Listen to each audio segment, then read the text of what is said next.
Il n'y a que des innocents ici, il n'y a pas de base militaire. Que cherchent les Américains en Afghanistan? La cachette d'Oussama Ben Laden? Il n'est pas ici. Pourquoi nous a-t-on bombardés?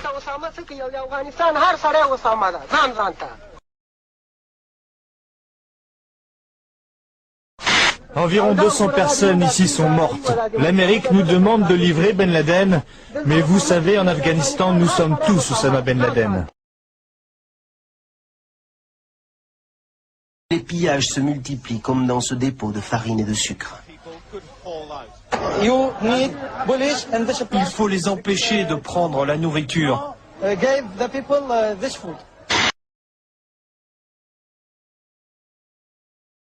Oui, on a l'autorisation. Les Britanniques nous ont dit qu'on pouvait se servir.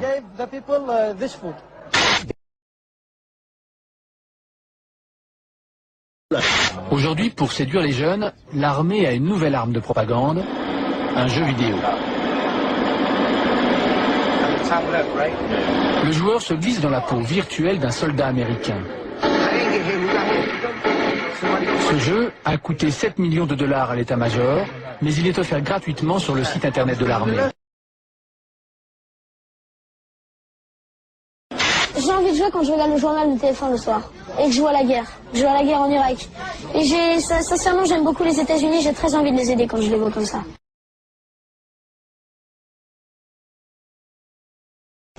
Signalons tout d'abord que l'armée irakienne a capturé une dizaine de soldats américains, le Pentagone l'a confirmé et la chaîne Al Jazeera a diffusé des images de ces prisonniers, images que les autorités américaines ont refusé de montrer avant que les familles ne soient informées et pour lesquelles, vous le voyez, nous avons tenu à masquer le visage des militaires aux mains des Irakiens conformément à la Convention de Genève. Nous vous les présentons en dissimulant leur visage conformément à la Convention de Genève sur les prisonniers de guerre.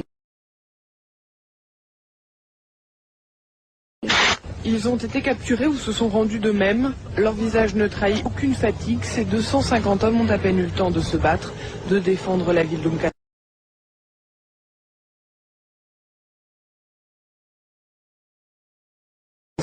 Nous venons de recevoir les images de cette première attaque terroriste contre les forces américaines au Koweït. Une attaque à la grenade lancée, je vous le rappelle, sur une tente. Le suspect de confession arabe a été arrêté, il a finalement avoué.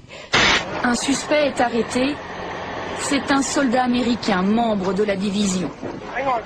Donc un soldat américain de confession musulmane et non pas de confession arabe, comme je l'ai dit par erreur.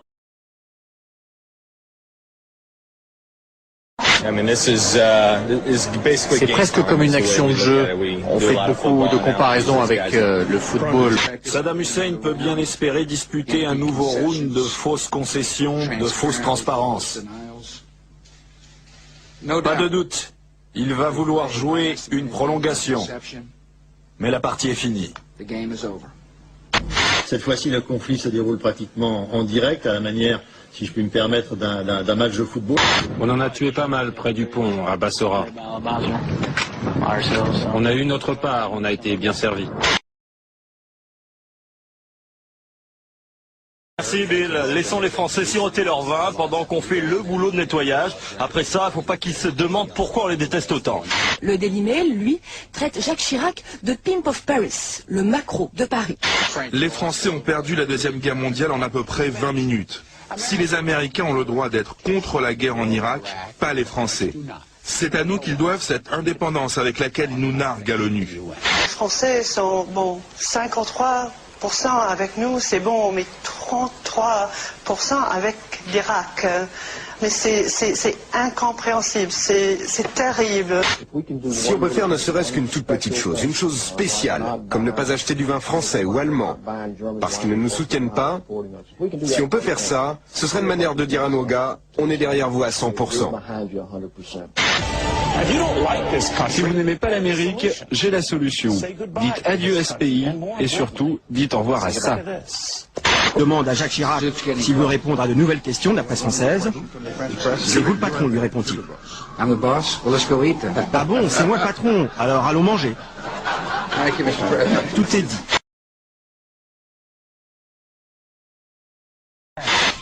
La guerre sans images, a-t-on dit pour parler des frappes américaines en Afghanistan. Pourtant, mercredi, dans son journal de la nuit, France 2 nous montre enfin à quoi ressemblent les combats. Voici les premières images de combat entre l'Alliance du Nord et les talibans sur le front nord-est de l'Afghanistan. Jeudi, la plupart des chaînes emboîtent le pas et toutes sont d'accord, ce sont les premières images du front. Des accrochages assez violents se seraient déroulés autour de Kunduz, qui est une ville qui n'est pas très loin de l'endroit où nous nous trouvons. Pendant ce temps, les combats continuent entre talibans et opposition afghane. Dans ce journal, nous verrons aussi ces premières images de combat au sol entre les talibans et l'Alliance du Nord. Premières images d'une offensive de l'Alliance du Nord. Ces scènes de combat, filmées hier par une télévision libanaise, sont les premières images des affrontements qui opposent l'opposition afghane aux talibans. Seulement voilà, ces images n'ont pas été tournées cette semaine. L'équipe du zapping de Canal+ constate qu'elles sont en fait issues d'un documentaire diffusé sur Arte en août 2000. Pour preuve, ces images où il évite de justesse les trajectoires meurtrières de 2 roquettes antipersonnelles.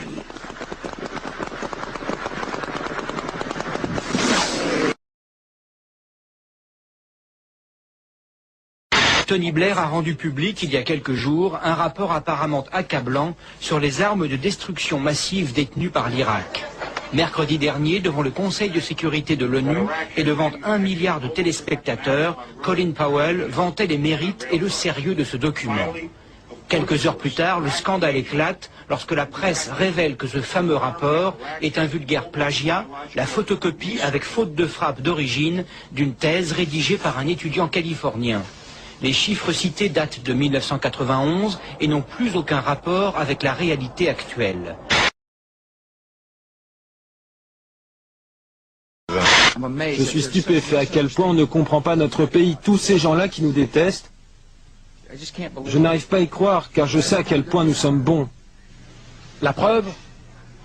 Je demande à chaque enfant vivant aux États-Unis de gagner et de donner $1 qui sera utilisé pour nourrir et soigner les enfants d'Afghanistan. Et puis les largages de rations alimentaires continuent parallèlement. Le 1 000e paquet avec crackers au beurre de cacahuètes et garantie sans porc ni bœuf a été lâché. Vous voyez, un cérémonial était organisé pour l'occasion sur une base américaine en Allemagne. Seulement voilà, les stratèges américains viennent de se rendre compte que les rations alimentaires larguées et les mini-munitions contenues dans les bombes à fragmentation sont de la même couleur, le jaune. Environ 10% d'entre elles touchent le sol sans exploser, présentant comme les mines un danger pour les populations civiles.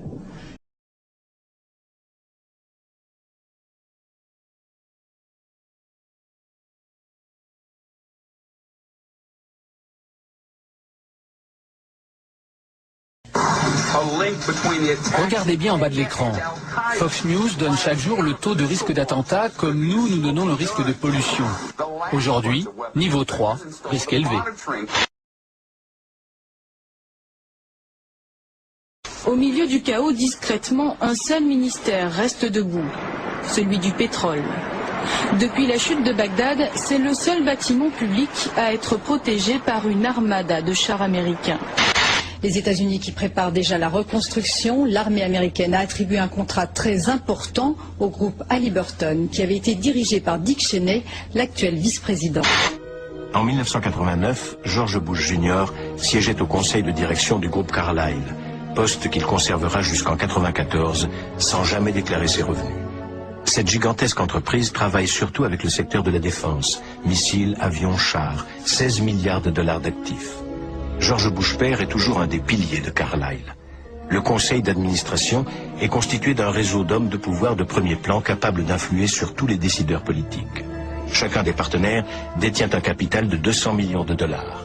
Le groupe Carlyle est dirigé par Frank Carlucci, ancien directeur adjoint de la CIA et ministre de la Défense de Reagan.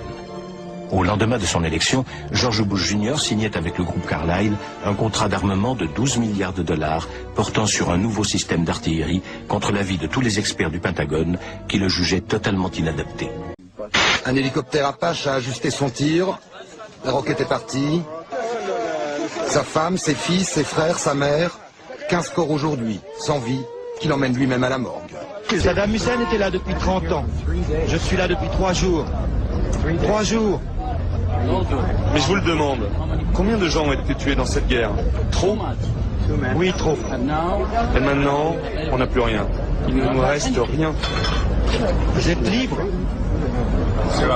Et alors, si on est libre, mais que c'est tout ce qu'il nous reste, qu'est-ce qu'on peut en faire de cette liberté ?